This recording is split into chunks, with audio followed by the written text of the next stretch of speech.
नमस्कार साथियों, जय हिंद। हमारे यूट्यूब चैनल में आपका स्वागत है साथियों। और एनआईयू से रिलेटेड पर सुप्रीम कोर्ट का एक बड़ा फैसला है दोस्तों, जिसमें आप सबको पता है, इस निर्णय से आप लोग अवगत हो चुके हैं।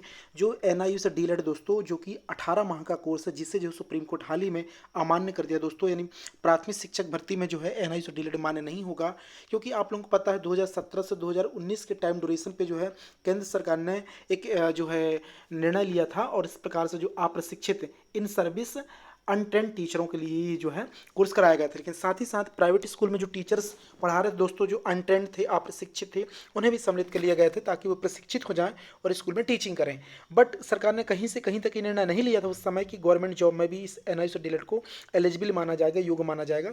ये ना ही एनसीटी ने अपना प्रावधान किया था गजट में, और ना ही केंद्र सरकार ने ऐसा निर्णय लिया था। इस बात को पता ही नहीं चला और इस बात पर किसने गौर भी नहीं किया। तो सारे लोग ने जो है एनआईयू से डीलेड कर लिए। जब बाद में इसका केस लगा, बाद में बहुत सारी चीज़ें हुई, और फाइनली जब कल 29 नवंबर 2023 को सुप्रीम कोर्ट का एक बड़ा डिसीजन आता है दोस्तों, तो उसको लेकर के जो है फिर एक केंद्रीय विद्यालय ने अपना एक नोटिफिकेशन जारी करता है। क्योंकि अभी आप लोगों को पता है केंद्रीय विद्यालय ने केवीएस ने भी पीआरटी की भर्ती दोस्तों कर रही है, यानी प्राथमिक शिक्षकों की भर्ती अभी जो एग्जाम हुआ है वो भर्ती हो रही है। तो उसमें उन्होंने नोटिस जारी करके कहा गया है कि reference is made to the judgment date 28 November 2023 pass by the honourable Supreme Court in the matter of Jaiveer Singh versus state of Uttarakhand and organization SLP number यहाँ पे दिया 22583/2022।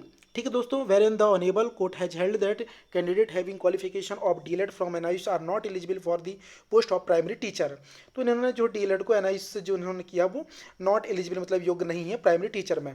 Keeping in view the said judgement passed by the honourable Supreme Court, the provisional list of selected candidate for the post of primary teacher uploaded on KBS website on 28 November 2023। दोस्तों, तो आपको पता PRT में जो document upload किए थे selected candidate provisional list में, अब उन पर खतरा मंडरा रहा है। तो is being review and appropriate action will be taken in accordance with law. तो उन्होंने कहा कि हम इस निर्णय की समीक्षा कर रहे हैं और अकॉर्डिंग टू नियम के अनुसार जो है हम इस पर जो डिसीजन लेने वाले। केंद्रीय विद्यालय ने भी जो साफ साफ रास्ता खोल दिया दोस्तों, यानी एनआईयू जो है अब बाहर हो सकता है केंद्रीय विद्यालय से, क्योंकि उन्होंने बोल दिया कि रिव्यू कर रहे हैं, हम समीक्षा कर रहे हैं। अगर इन्होंने जो है इस तरीके से चीज़ें सुप्रीम कोर्ट, क्योंकि देखो सुप्रीम कोर्ट का फैसला तो हर जगह मान्य होता है, इसे कोई हटा ही नहीं सकता। कोई ऐसा है नहीं जो इसे मानने के लिए मजबूर ना हो। सुप्रीम कोर्ट जो फैसला दिया उसे सबको मानना पड़ेगा, चाहे केंद्रीय विद्यालय हो, एमपी हो, सीजी, बिहार, पश्चिम बंगाल, कोई भी हो, मानना तो पड़ेगा सबको। तो ये कहीं ना कहीं एक बहुत बड़ा अपडेट है। और केंद्रीय विद्यालय पीआरटी से भी अब जो एनआईयू से बाहर होगा, इसकी समीक्षा की जा रही दोस्तों। ये सबसे बड़ी गलती कौन है, इसका गुनहगार कौन है साथियों? तो इसका गुनहगार है केंद्र सरकार और एनसीटी। मैं तो इन दोनों को ही बोलूंगा, क्योंकि एनसीटी ने अपने गजट में, जब इन्होंने 2018 में अपना गजट जारी किया, तो आपने 18 में गजट में क्यों नहीं लिखा ना यूएस एनसीटी प्लस, कि जब सेंट्रल की कैबिनेट हुई दोस्तों, केंद्रीय कैबिनेट को भी इस चीज़ को मेंशन करना था।